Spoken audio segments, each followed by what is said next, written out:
श्रीमद् देवी भागवत पुराण। देवी भागवत की महिमा।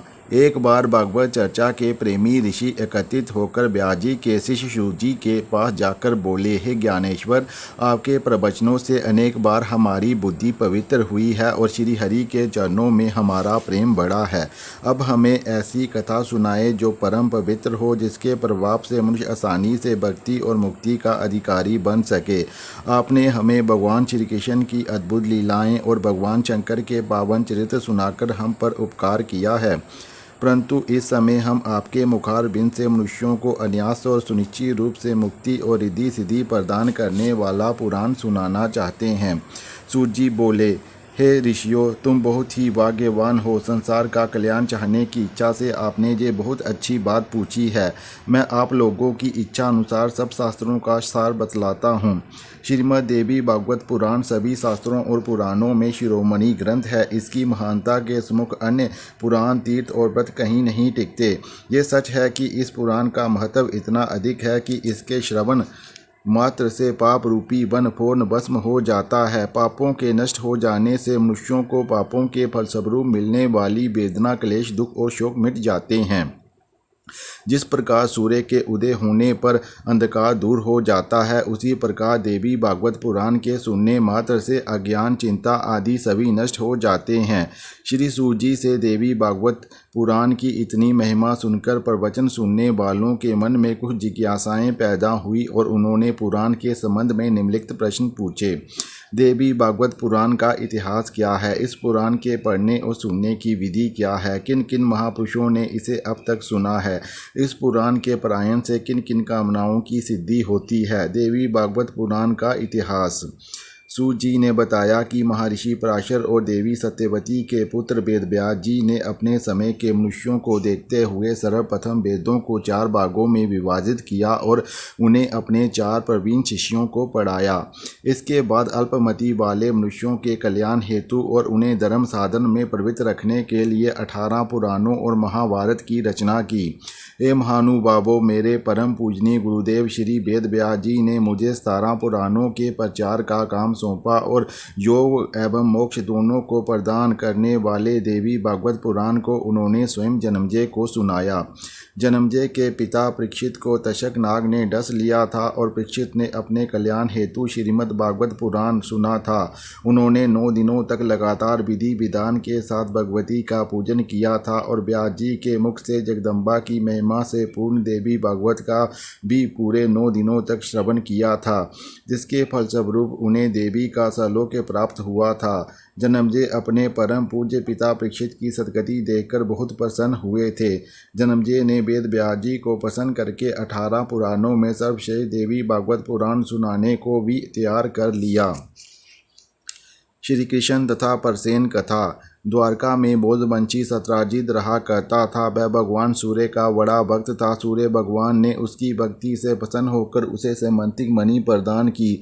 सत्राजित उसे मणि को गले में धारण कर ऐसा चमकने लगा मानो स्वयं ही सूर्य हो। जब सत्राजित द्वारका में आया तब अत्यंत तेजस्विता के कारण लोग उसे पहचान ना सके। लोगों ने आकर श्री कृष्ण से कहा, देखिए, अपनी चमकीली किरणों से लोगों के नेत्रों को चंद्याते हुए भगवान सूर्य आपका दर्शन करने आ रहे हैं।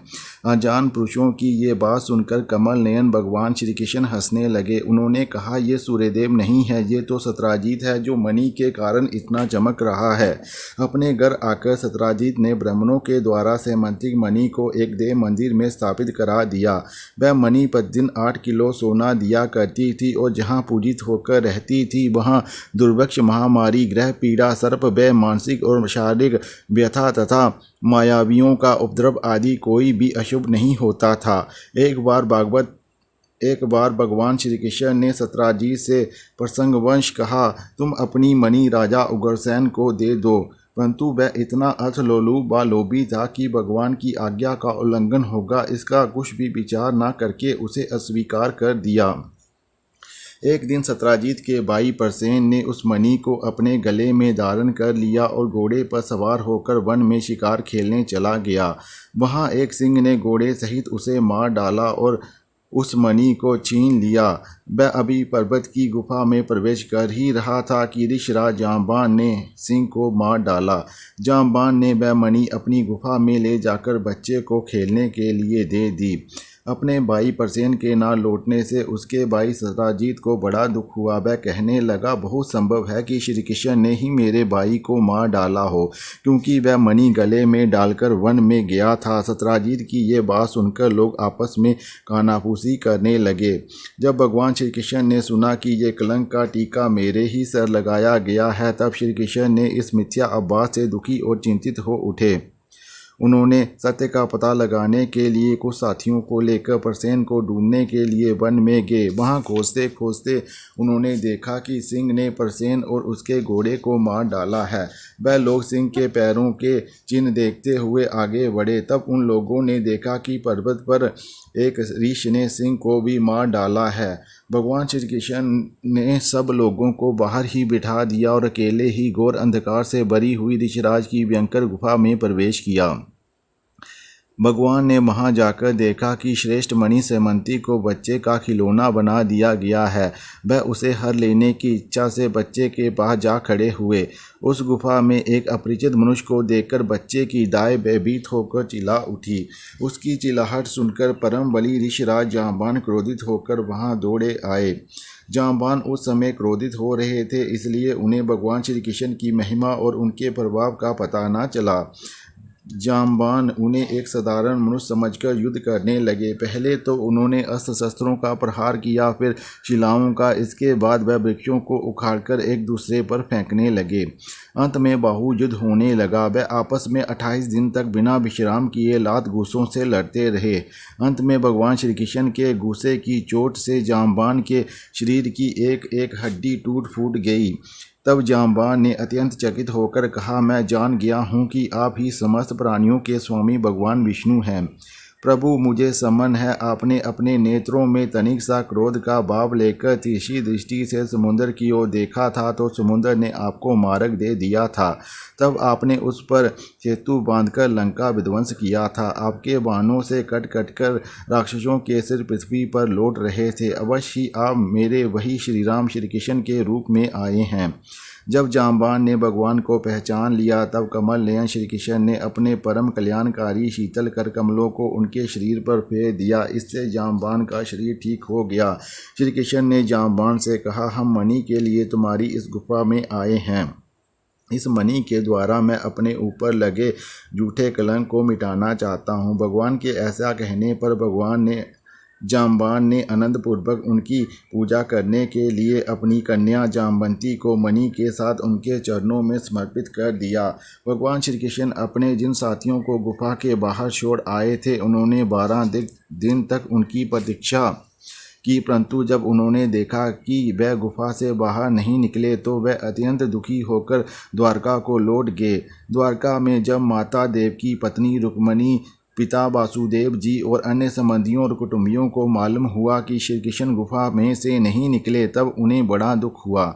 सभी द्वारकावासी अत्यंत दुखी होकर सत्राजीत को भला बुरा कहने लगे और भगवान श्री कृष्ण की प्राप्ति के लिए महामाया दुर्गा देवी की शरण में गए और उनकी उपासना करने लगे। उनकी उपासना से दुर्गा देवी प्रसन्न हुई और उन्हें आशीर्वाद दिया। उसी समय उनके बीच में मणि और अपनी नववधू जामवंती के साथ सकल मनोरथ होकर श्री कृष्ण भगवान सबको प्रसन्न करते हुए प्रकट हो गए।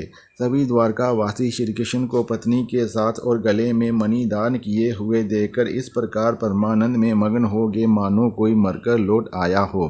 तदंतर भगवान ने सत्राजीत को राजसभा में महाराज उग्रसेन के पास बुलाया और जिस प्रकार मणि प्राप्त हुई थी वह सब कथा सुनाकर उन्होंने ये मणि सत्राजीत को सौंप दी। सत्राजीत अत्यंत लज्जित हो गया। मणि तो उसने ले ली, परंतु उसका मुख नीचे की ओर लटक गया। अपने अपराध पर उसे बड़ा पश्चाताप हो रहा था। किसी प्रकार वह अपने घर पहुंचा। उसके मन की आंखों के सामने निरंतर अपना अपराध नाचता रहता। बलवान के साथ विरोध के कारण वह भयभीत हो रहा था। अब वह यही सोचता रहता कि मैं अपने अपराध का मार्जन कैसे करूं, मुझ पर भगवान श्री कृष्ण कैसे प्रसन्न हों, मैं ऐसा कौन सा काम करूं जिससे मेरे कल्याण हो और लोग मुझे कोसे नहीं। सचमुच मैं अदूरदर्शी और क्षुद्र हूँ। धन के लोभ से मैं बड़ा मूर्खता का काम कर बैठा। अब मैं रमणियों में रतन के समान अपनी कन्या सत्यभामा और वैसे